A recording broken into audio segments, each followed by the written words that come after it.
উচ্চ মাধ্যমিক ইতিহাস ক্লাসে সবাইকে স্বাগত। আজকের ক্লাসে আলোচনা করব 2024 সালে উচ্চ মাধ্যমিকের যে এবিটি কোশ্চেন পেপার বেরিয়েছে সেই কোশ্চেন পেপারের ইতিহাসের পেজ নাম্বার এসি 120 পেজের যে 16টি এসিকিউ কোশ্চেন আছে সেগুলি আলোচনা করব। 1. অন্ধকারাচ্ছন্ন মহাদেশ কাকে বলা হয়? আফ্রিকাকে। 2. কোন সময়কালকে সাম্রাজ্যবাদের যুগ বলা হয়?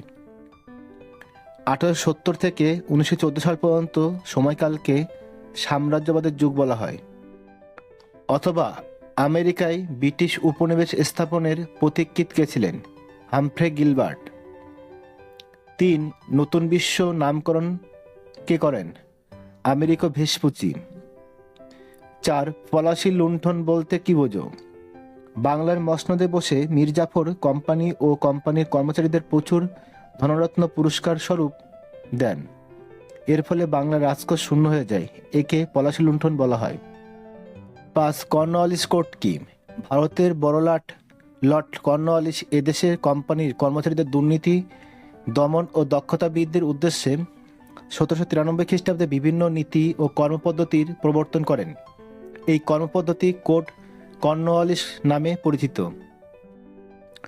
অথবা অবশিল্পায়ন বলতে কি বোঝায়?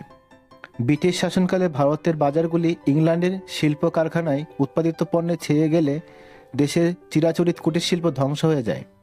এই ঘটনা অবশিল্পায়ন নামে পরিচিত। 6. কোন বড়লাট সতীদাহ প্রথা রদ করেন? Lord William Bentinck.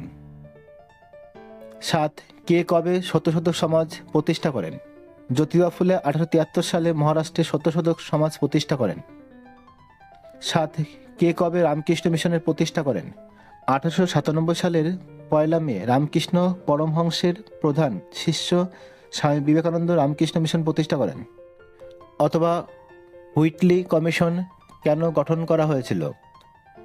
1929 খ্রিস্টাব্দে শ্রমিকদের অবস্থার উন্নতির লক্ষ্যে হুইটলি কমিশন গঠন করা হয়। 9. কে বারদৌলি সত্যাগ্রহের নেতৃত্ব দিয়েছিল? সর্দার বল্লভভাই প্যাটেল। 10. পুনা চুক্তি কবে স্বাক্ষরিত হয়? 1932 সালে। 11. ডক্টর সুকর্ণ কোন দেশের নেতা ছিলেন? ইন্দোনেশিয়ার। অথবা ক্রিপস মিশন কবে কি উদ্দেশ্যে ভারতে আসে? মিশনের প্রাথমিক উদ্দেশ্য ছিল দ্বিতীয় বিশ্বযুদ্ধের জন্য ভারতীয় সমর্থন আদায় করা এবং একই সাথে স্বশাসনের দাবির সমাধান করা। 12. গণপরিষদের প্রথম অধিবেশন কোথায় বসে? 1946 সালের 9 ডিসেম্বর দিল্লিতে গণপরিষদের প্রথম সভা অনুষ্ঠিত হয়। 13. ন্যাটো কি? ন্যাটো একটি সম্মিলিত প্রতিরক্ষা গোষ্ঠী। এর সদর দপ্তর বেলজিয়ামের ব্রাসেলসে অবস্থিত।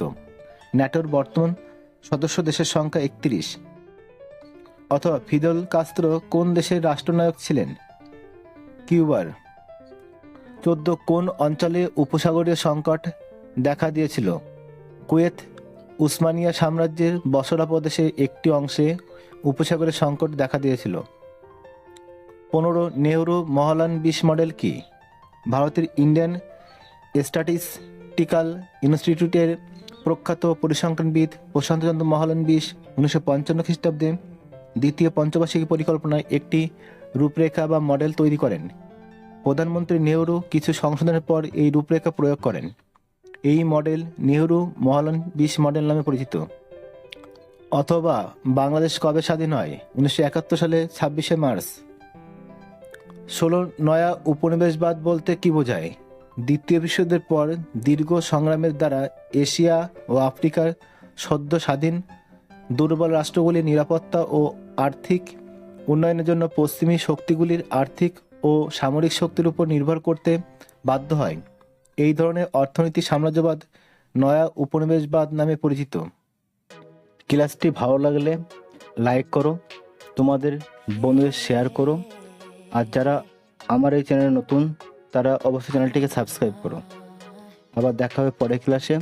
সে পর্যন্ত সবাই ভালো ও সুস্থ থেকো।